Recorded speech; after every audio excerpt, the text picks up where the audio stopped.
Assalamu alaikum students. I am Amna Manzoor and today we are going to discuss the next topic of chapter number 10, that is formation of sulfuric acid.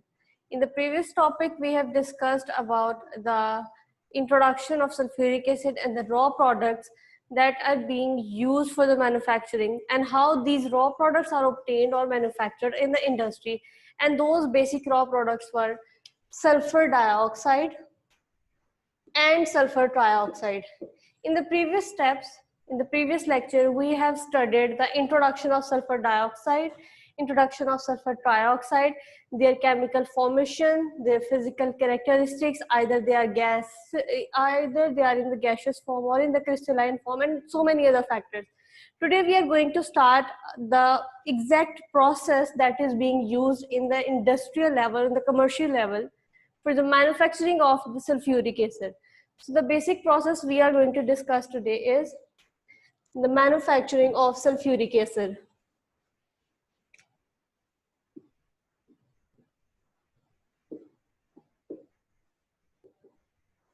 Manufacturing of sulfuric acid. So before the manufacturing, let me just tell you one important thing, that this sulfuric acid is called as king of chemicals. Sulfuric acid is basically called the king of chemicals, and the main point or the main reason for being called the king of chemicals is its a large amount of uses in the industry. It can be used for the for manufacturing purposes, for synthetic purposes. It is used for many other product formation in the fertilizers, in the detergents, in many other uses, in car batteries, and so on.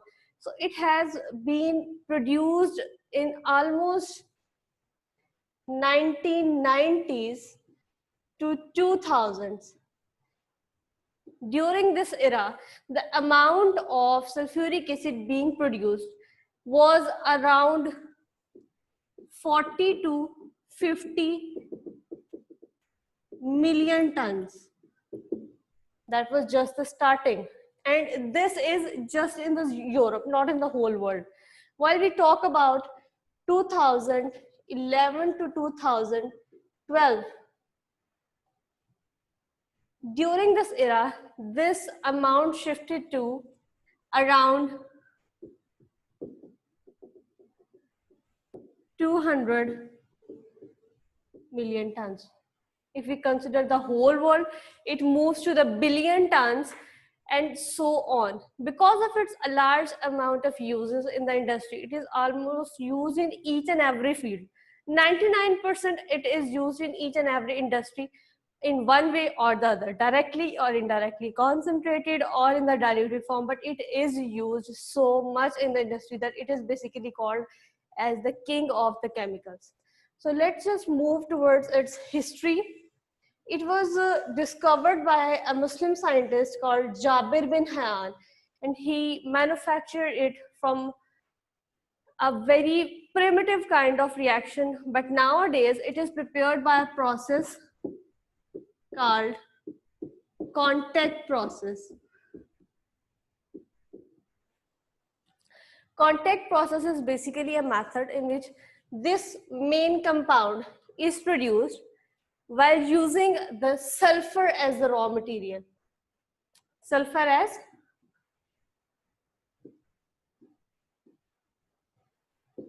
raw material. Now, the main question is, how are we going to obtain this sulfur? Because as you know, sulfur is not present in the atmosphere in its elemental form. It is present in the form of different kind of compounds.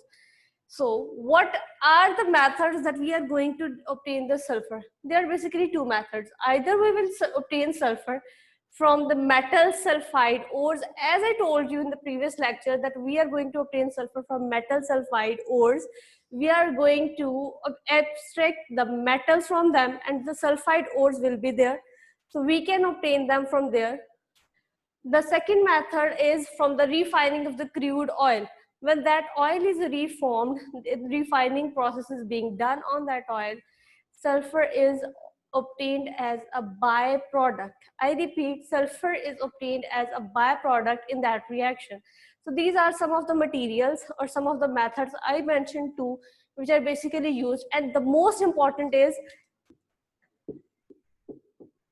refining. Refining of crude oil. Okay, 90% of the sulfur that is used in this process is obtained basically from the crude oil refining. When the crude oil or the natural gas materials or the refineries are obtained, they are refined, and sulfur material is obtained from the byproducts, and that sulfur is then used in the contact process. Now, when we obtain the sulfur, what are we going to do with this? This sulfur is obtained either in the form of solid or in the form of liquid. The thing is, we have the contact process that is basically in 3 steps. First step is, let's just say 4. First is extraction or obtaining of sulfur. The second will be formation of sulfur dioxide. Third will be formation, change the word, we will use the word conversion of sulfur dioxide to sulfur trioxide.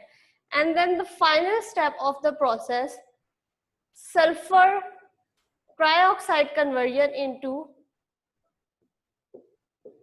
sulfuric acid. These are the 4 basic steps that are used to perform for the formation of sulfuric acid by the process called contact process. We have studied this one either by the refining of the crude oil or by the extraction of metals from the metal sulfide ores. We are going to obtain the elemental or the metallic sulfur. Now we have obtained sulfur, but that is either in the form of any liquid material or that may be a solid. But for the formation of sulfur dioxide, we need this in its a gaseous form. I told you in previous lecture that when we are going to form sulfur dioxide, we are going to react sulfur with dry air. That is the reaction that we have studied in the previous lecture, but as a separate one. Now we are going to study the same reaction, but in such conditions that it will lead to the formation of sulfuric acid. So sulfur in its gaseous form means the elemental sulfur, that is either liquid or the solid, then further converted into liquid, and that liquid will be converted into the vapors, and that vapors will be sprayed into the furnace in which dry air is provided. A temperature of around 1000 degrees Celsius is given, and sulfur dioxide gas is going to form. This is the second step. Sulfur obtained from the first step is converted into its vapors form. That vapors will react with dry air at higher temperature and leads to the formation of a gas called sulfur trioxide. In the previous lecture, we studied that sulfur dioxide is such a gas that is pungent, have a characteristic odor that is very irritating. It causes irritation and some kind of issues when in contact with the skin, eyes or nose. So it is a kind of dangerous gas. Sulfur dioxide is produced. Now moving towards the third step, we have to convert this sulfur dioxide into sulfur trioxide. Now moving towards this reaction, we will use sulfur dioxide reacted with oxygen leads to the formation of sulfur trioxide. But this reaction is not that simple as the previous one.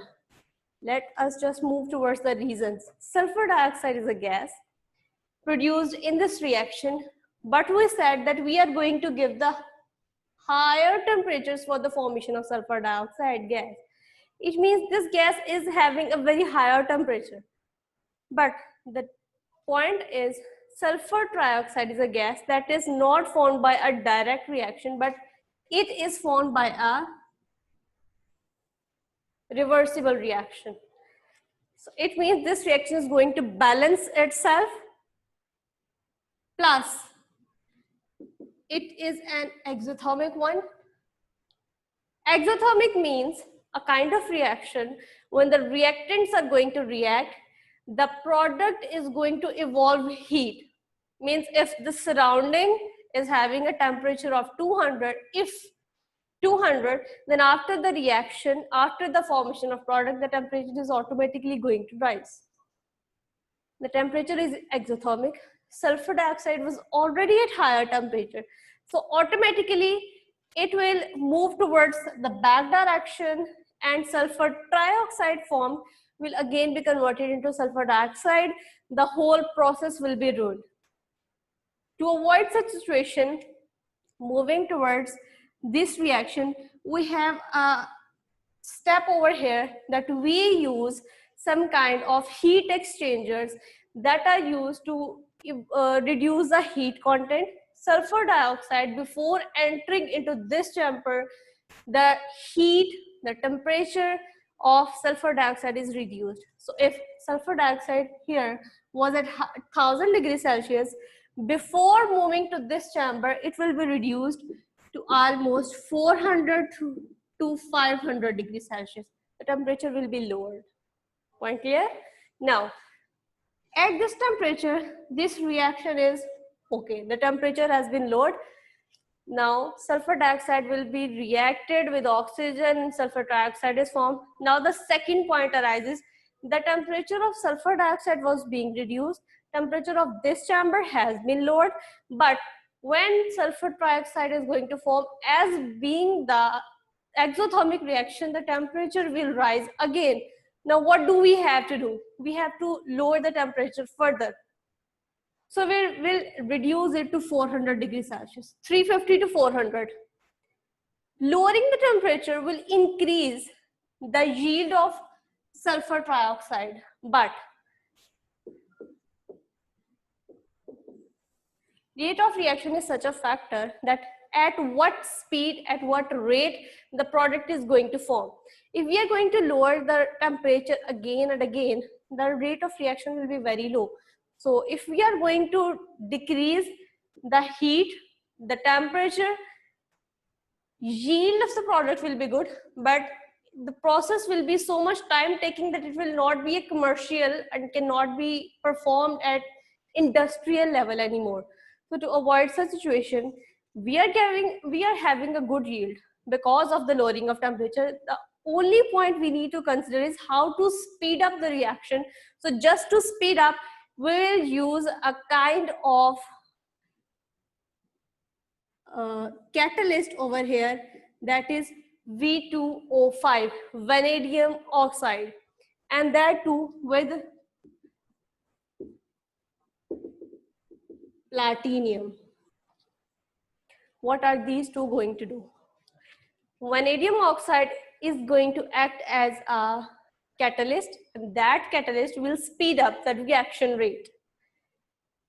Good yield of sulfur trioxide was obtained when we are using the low temperatures, but low temperatures are going to reduce the rate of reaction. So V2O5 is a catalyst that will speed up the reaction, and platinum is going to act as a promoter for this catalyst. So these two combined will give us a percentage yield of about 95%. It means 95% of sulfur dioxide will be converted into sulfur trioxide when we will have a temperature of 400 degrees Celsius and a catalyst V2O5 with an addition of platinum over it. I hope I'm clear over here. Now, the next point is, if we study, there is another point that sulfur dioxide reacting with oxygen going to form sulfur dioxide. It means we can name this reaction as another one. We can use the word catalytic oxidation of sulfur dioxide. It can be asked in the terms of what is the final product if we are going to perform the catalytic oxidation of sulfur dioxide. Might possible the examiner is not going to ask you the direct question about this reaction. They maybe use the word catalytic oxidation, or they may use the pressure factor. Now, what is the pressure factor over here? This is a sign that is showing this is a reversible reaction. You guys know it very well that reversible reactions are such reactions that can be interconverted. Product can reform the original reactants if provided the enough conditions. So this is the condition, but this is the balanced equation. Sulfur dioxide reacts with oxygen in 1:2 ratio. But this is the thing. So in this condition, we are going to have a balanced chemical equation. That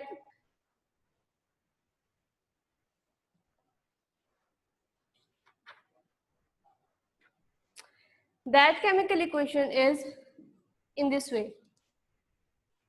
2:1 leads to the formation of 2. Means 3 and 2. The equation is not that much balanced.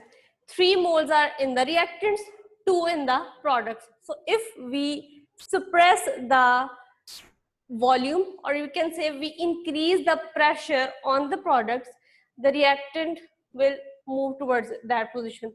The reaction will move towards forward. But the pressure factor is not that much applicable. The reason is either we perform this reaction, the problem arises. The problem is that pressure factor is too much costly that it will not increase the yield of sulfur trioxide to that extent that we can compensate the cost of those pressure increasing factors and that sulfur trioxide. So this factor is applicable but is avoided in the industrial level because it is not commercial at that point. Point clear? Now we have the last step is sulfur trioxide formation, conversion into oleum.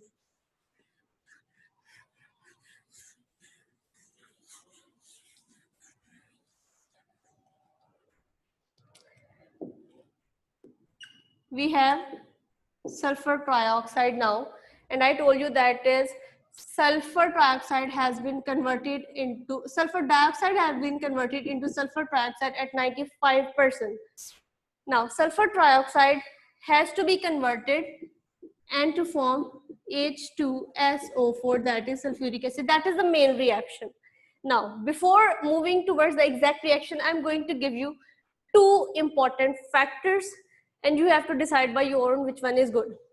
We can convert this sulfur trioxide into sulfuric acid by two main methods. Number one is either we are going to add water to sulfur dioxide. Number two, either we are going to add sulfur trioxide into concentrated sulfuric acid itself. These two are the reactions. Apparently, this looks good that sulfur trioxide reacts with water, sulfuric acid is formed, reaction complete, game over. But this is not the case. If sulfur trioxide is reacted with water directly, this reaction is so vigorous that sulfuric acid is formed or is manufactured at a very higher rate. And that sulfuric acid reacts and reacts with itself again and again and create a kind of mist, a condensed form of fog kind of product that is very difficult to handle, and whole the process, whole of the effort is gone. So this is the reaction that is avoided at industrial level because that mist being formed after the formation of sulfuric acid is not an easy thing to handle. Contrary, we use sulfuric acid.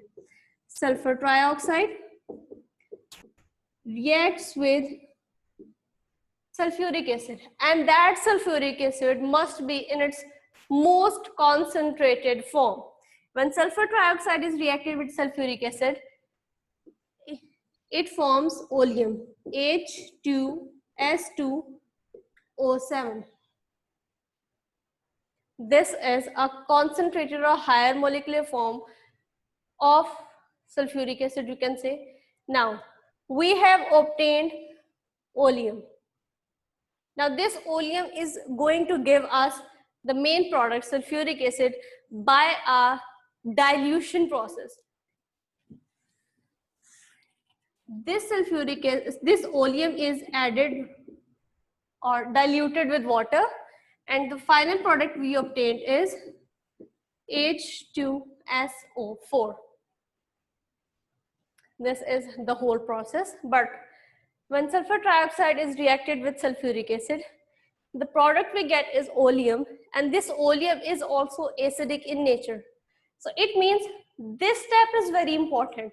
We are going to add acid and water to get another acid, kind of acidic product.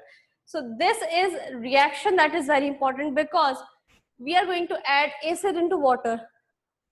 Now here are so many precautions and caution factors that the scientists and the lab attendants and the professionals told us that use this way or that. Why are these? Because when we are going to add acid into water, there is going to a very vigorous reaction, There can be splashes, there can be evolution of heat, there can be side reactions, there can be so many other factors. So there can be some hazardous kind of conditions that may cause problem. So whenever we are going to add acid and water, we need to consider some of the important points. That is, either we can add acid to water or water to acid. So when this reaction is going to happen, we are going to add water to acid or acid to water. We are going to take water, a large amount of water, and going to add a very small amount of acid.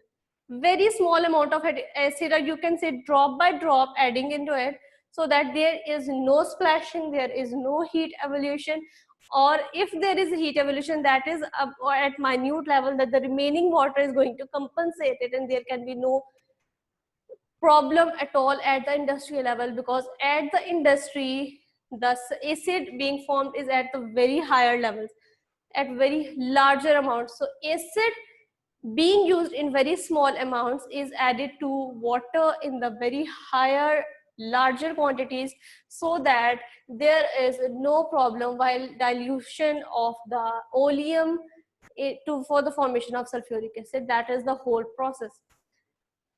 That was the contact process. This is all about the contact process in which we are going to manufacture sulfuric acid using elemental sulfur. Let me just give you a review of it, and then we are going to discuss some of the uses of sulfuric acid in the industry.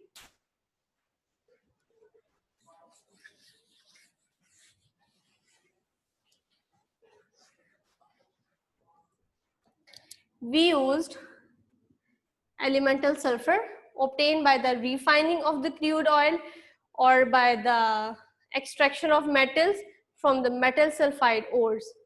Now, this sulfur oxidized at higher temperatures, you can say 1000 degrees Celsius, we get sulfur dioxide. Now, this sulfur dioxide is reacted with oxygen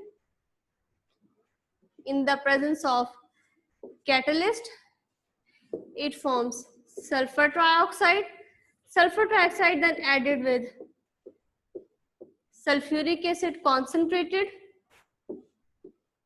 It forms oleum. This oleum, when added with water, gives us sulfuric acid. This is the whole contact process in just one equation. This is a summary of whole reaction. Now, moving towards the uses of sulfuric acid. As I told you, there are so many uses, a large amount of uses of sulfuric acid are there in the industry, but basically in your syllabus, the three important uses are mentioned. The number one is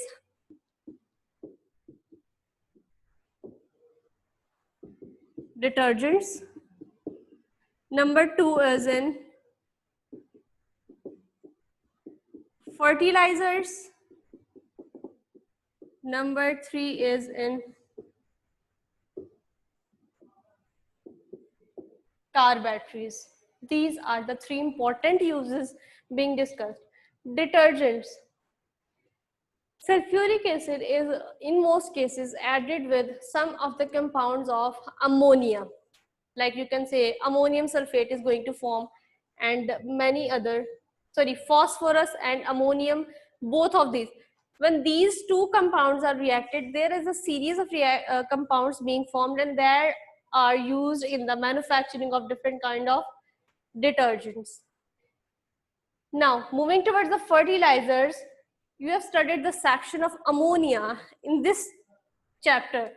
Ammonia is a compound of nitrogen basically. Nitrogen is such an element that is going to make the fertility of soil to a very higher level. That is a very good kind of fertilizer itself.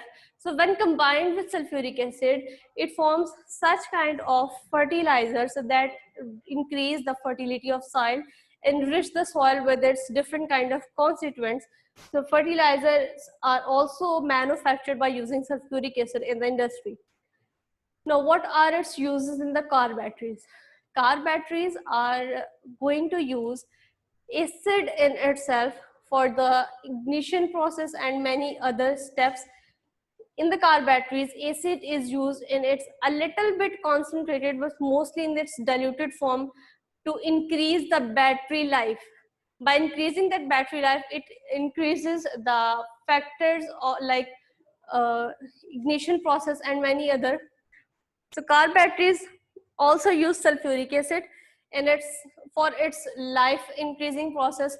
Fertilizer are also produced by using sulfuric acid in the industry. Detergents are also manufactured by using this chemical.